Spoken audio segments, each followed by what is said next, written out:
Hop hop gitti. Hadi.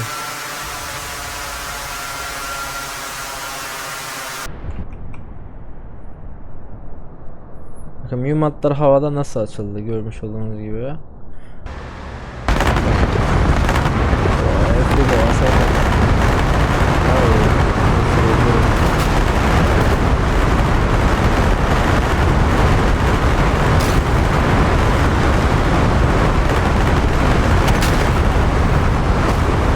Ortalığı darma duman ediyor. Selam arkadaşlar. Yeni bir video ile tekrardan beraberiz.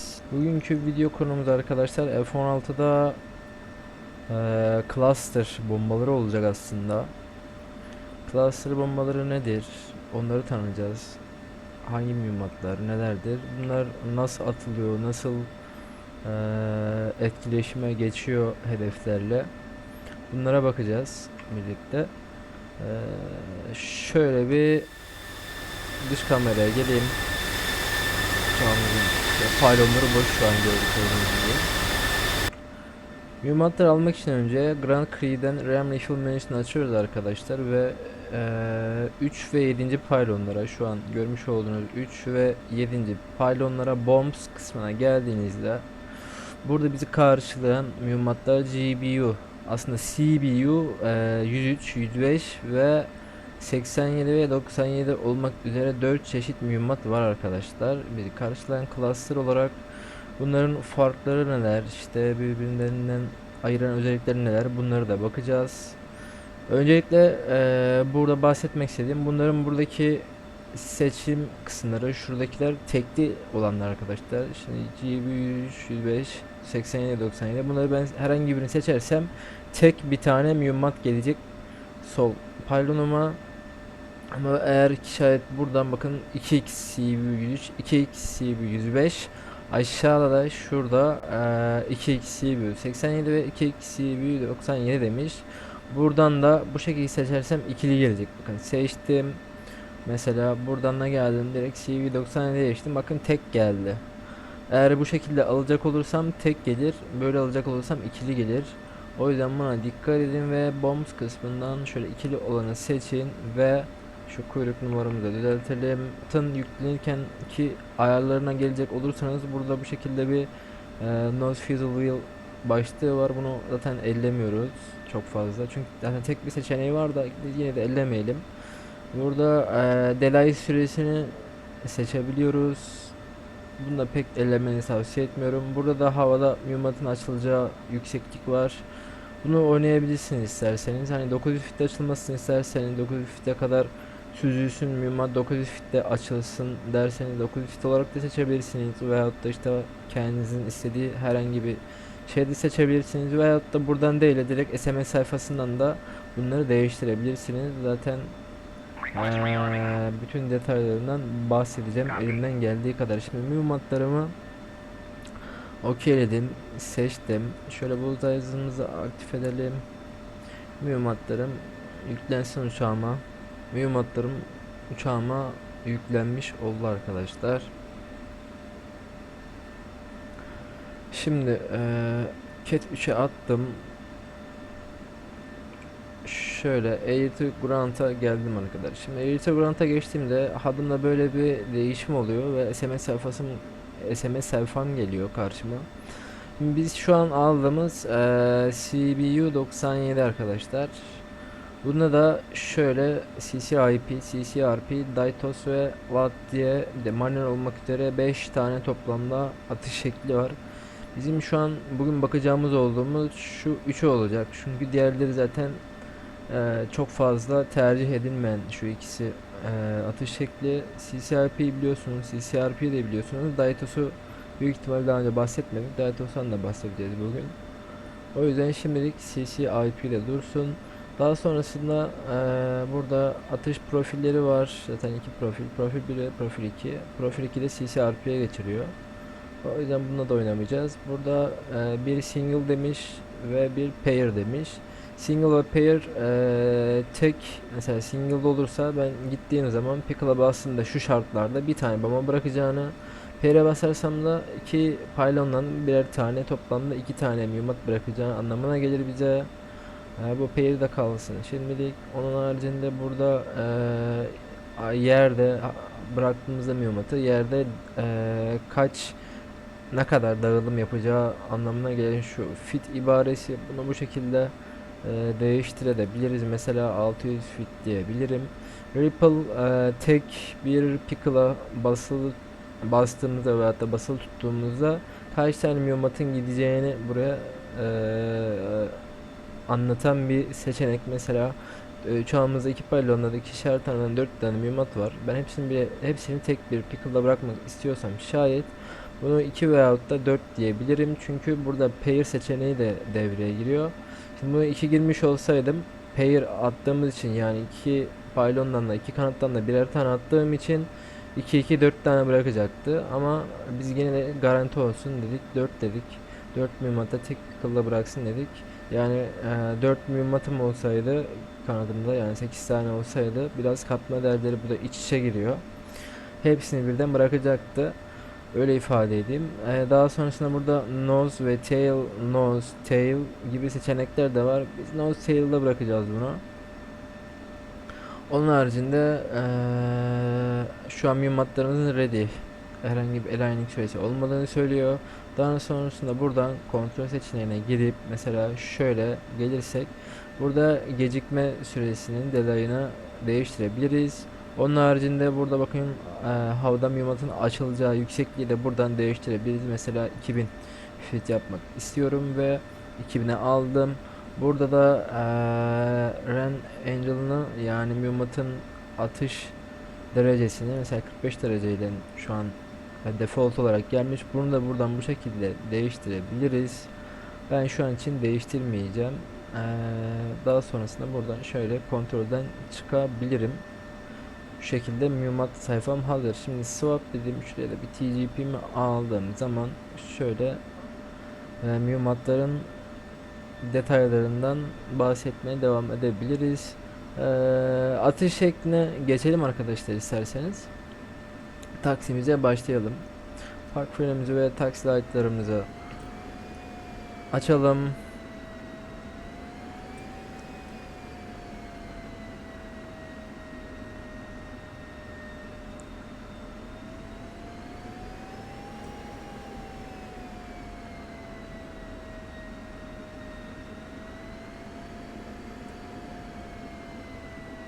Bastır armamızı açalım.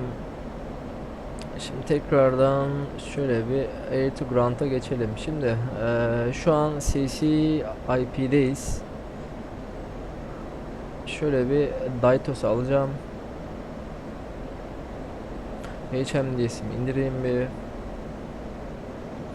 Hedef nokta şöyle sol taraf arkadaşlar. Oraya doğru gideceğim. Şimdi Daitos'un bize faydaları da var. Hedeflerin mesela yerini bilmiyoruz. Yerini tespit etmemiz gerekiyor atış yapmamız için. Daitos'tan bunu sağlayabiliriz veyahut da çekerek atış dediğimiz bir sistem var.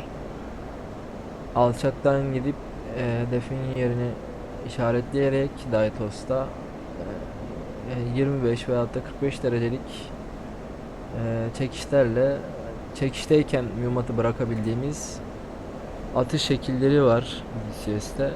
Bayağı kullanışlı, güzel. Bunları Daitos'ta yapabiliyoruz.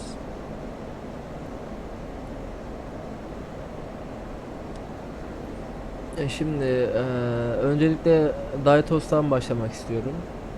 Daitos attıktan sonra CCRP ve CCIP'ye geçebiliriz. Zaten CCIP ve CCRP diğer mühimmatlardan biliyorsunuz. Özellikle JDM ve lazer güdümlü mühimmatlardan biliyorsunuz arkadaşlar. Şimdi şöyle şu an hadıma soyayı bakın, fark ederseniz şöyle bir şuraya getirecek olursam Daitos Seeker'ını ve bir kere Target Menu Switch Up yaparsam, daha sonrasında TGP ile oraya zoom yaptığımda hedeflerin şöyle şurada olduğunu görüyorsunuz. Tekrardan işaretliyorum ve alçalıyorum arkadaşlar. Aşağı yukarı hedeflerin yerini biliyorum. Ani manevralarda Davetos'ta Seeker'ım kayabilir. Bunu yükselişi yaparken düzelteceğim arkadaşlar. Yani düzeltebilirsiniz. Aklınızda bulunsun. Şu an hava savunma sistemi bizi gördü. Şu an takip ediyor. Atış yapmaması veyahut da bizi vuramaması açısından alçalıyorum. Alçak irtifadan. Full afterburner'la hedeflere doğru yaklaşıyorum. Şu an gelmeye başladı. Ufaktan. Atış da geldi. Çekmiyorum hala. Şu an çekmeye başladım. Oraya doğru attım.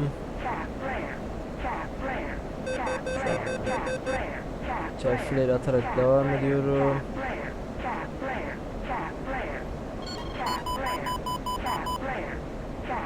Basılı tutuyorum. Kla. Hop gitti. Yumatları bıraktıktan sonra geri kalan füzelerden kaçmak arkadaşlar.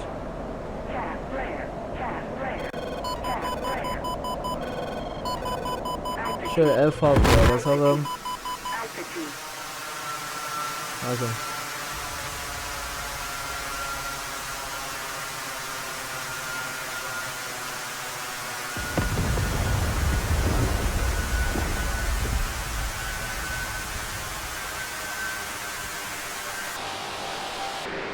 Burada biraz yavaşlatacağım.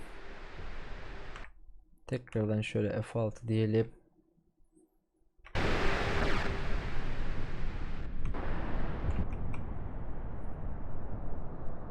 Bakın mühimmatlar havada nasıl açıldı görmüş olduğunuz gibi. F1'de basalım.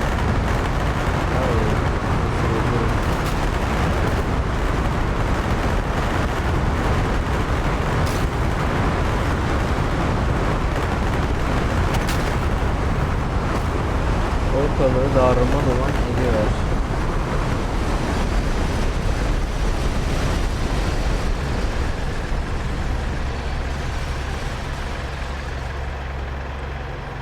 Ama tabi burada şöyle bir şey de var. CV97'ler güdümlü değil arkadaşlar. Herhangi bir güdümleri yok.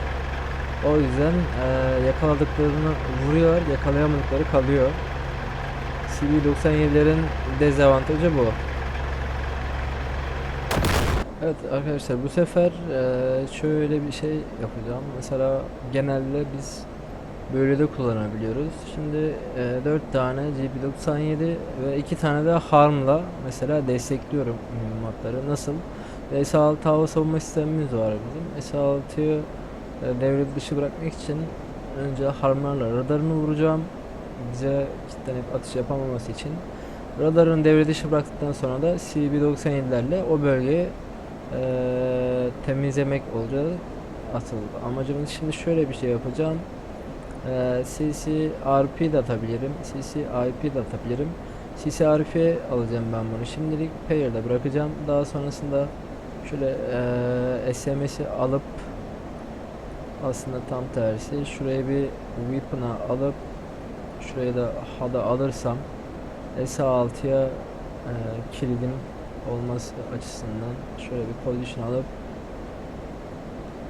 S6'ya gelip bize atış yapmasını veyahut da radarını açmasını bekleyebilirim. Bakın şu an kilidi attı. Magnum ve Magnum mühimmatları yolladım.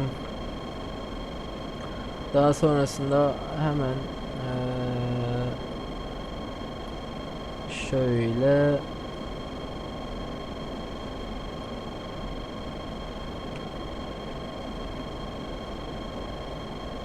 CVU 97'lerime geçiyorum. Şu füzeyi atlatacağım. Daha sonrasında bölgeye yöneleceğim. Ki harmlarım o ara vurmuş olacak. Şöyle izleyebiliriz. Bakın harımlar gidiyor.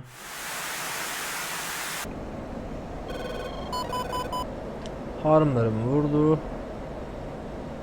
Ve CV97'lerim şimdi bölgeyi temizlemek için devreye girecek. Bakın şöyle bir mark point attım, TCP'den kilitledim. Bakın halıma sembolizm geldi. Şöyle mühimmatlarıma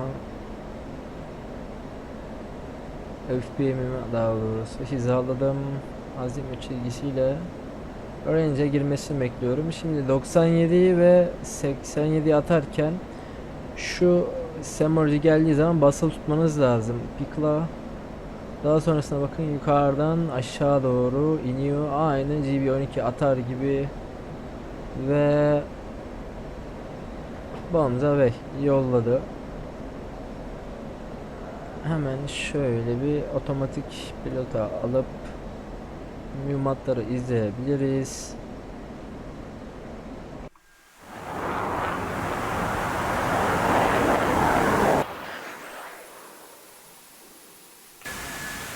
Mühimmatlar düşüyor.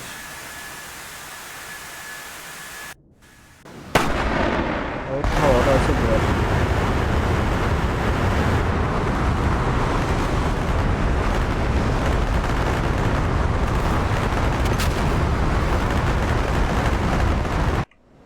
Şöyle TGP'den de bölgeyi göstermek istiyorum.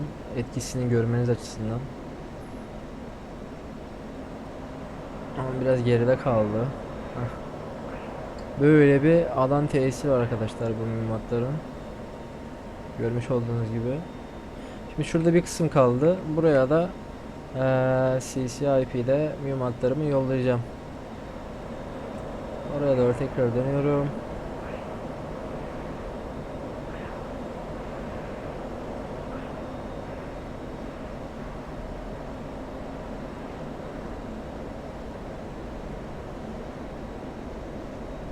Sonra iki mühimmatım, onları da bu şekilde yollayacağım.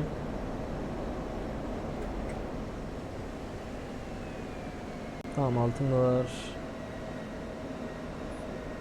Burnumu şöyle edeceğim. Ve atışımı yapıp izleyeceğiz arkadaşlar mühimmatları. Bölgeye nasıl bir etki yapıyor.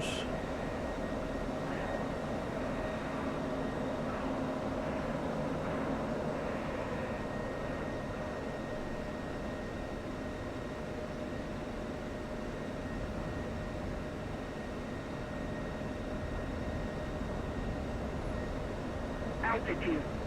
Altitude. Bölgeden geriye pek bir şey kalmadı. Yani çoğu hedefin %90'ını yedik arkadaşlar. Görmüş olduğunuz gibi. Yani cluster'lar bu yüzden işlevsel mühimmatlar, güzel mühimmatlar. Özellikle böyle SA2'dir, SA3'tür, SA6'dır, SA11 olsun veyahut da S300 olsun, böyle onları baskılamak veyahut da etkisiz hale getirmek için kullanılabilir çok güzel mühimmatlar yani.